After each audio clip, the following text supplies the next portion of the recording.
Bureau chief Ejaz Ahmed Tahir Awan. Saudi वजीर मवासलात को तमगा हिलाल पाकिस्तान से नवाजा गया। सऊदी वजीर मवासलात व इंफॉर्मेशन टेक्नोलॉजी इंजीनियर अब्दुल्ला बिन आमिर अल सवाह को पाकिस्तान की नुमाइंद तरीन मौकामी एजाज हिलाल पाकिस्तान से नवाजा गया।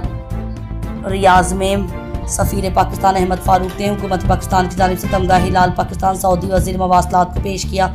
इस मौके पर दोनों ममालिक के दरमियान मवासलात, इंफॉर्मेशन टेक्नोलॉजी और दीगर तरजीही शोबों में दो तरफा ताउन को मजीद फ़रोग देने और शराकत दारी के नए मौके पर तबादला ख्याल भी किया गया। वज़ीर मवासलात को दिए जाने वाले इस एजाज़ को मुमलिकत और पाकिस्तान के माबैन तारीखी बरादराना ताल्लुकात, नेस मवासलात, टेक्नोलॉजी और मसनूई ज़ानत के शोबों में बढ़ते हुए ताउन और मजबूत होती शराकत दारी का एकास करार दिया गया।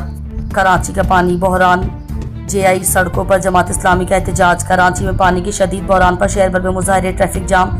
खवातीन क्रिकेट, पाकिस्तान की जीत। वर्ल्ड कप खवातीन क्रिकेट ने नीदरलैंड T20 को शिकस्त देकर कामयाबी अपने नाम कर ली। पंजाब में बड़ी कामयाबी और बोर्ड NAB अरब की वाग्स 433 ऑफ रेवेन्यू का गैर कानूनी कब्जे के खिलाफ मुश्तरका ऑपरेशन। यूरोप में कातिल heat wave, code red alert. बरतानिया, फ्रांस, स्विट्जरलैंड में जून का दर्जा हरारत रिकॉर्ड टूट गया। फ्रांस में पहली बार अवामी मुकामात पर शराब पीने पर पाबंदी आयद कर दी गई। वेनेजुएला में जलजला तबाही, 235 हलाक, 1500 जख्मी। 24 जून के डबल जलजले के बाद रेस्क्यू ऑपरेशन जारी। मशरिक़ वस्ता अमरीका ईरान जंगी कशीदगी के असरात मौजूद।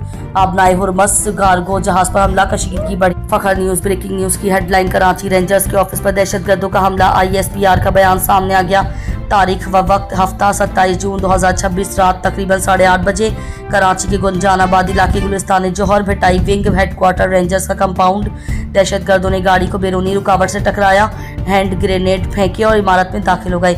रेंजर्स जवान शहीद, 3 से 4 एहलकार शहीद। एक रेंजर्स एहलकार को टांग पर गोली लगी। 6 दहशतगर्द शहीद हो गए। एक दहशतगर्द जख्मी हालत में गिरफ्तार। इलाके में क्लियरेंस मॉपिंग ऑपरेशन जारी। कलदम जमात अल अहरार जो TTP का धड़ा है, दहशतगर्दी की जिम्मेदारी कबूल कर ली है। कराची में अक्टूबर 2024 के बाद ये पहला बड़ा दहशतगर्द हमला आया है। ISPR का बयान, सरकारी रद्द-ए-अमल। ISPR का रद्द-ए-अमल सामने आ गया। सिंध IG जावेद आला मोटो के मुताबिक 3 रेंजर्स एहलकार शहीद, 3 शहीद दहशतगर्द हलाक। क्लियरेंस ऑपरेशन जारी। वज़ीर आला सिंध मुराद अली शाह, पुलिस चीफ और AIG कराची से फौरी रिपोर्ट तलब। वज़ीर आज़म शहबाज शरीफ माजी में इस तरह के हमलों पर सिक्योरिटी फोर्सेस की कार्रवाई को सराह चुके हैं।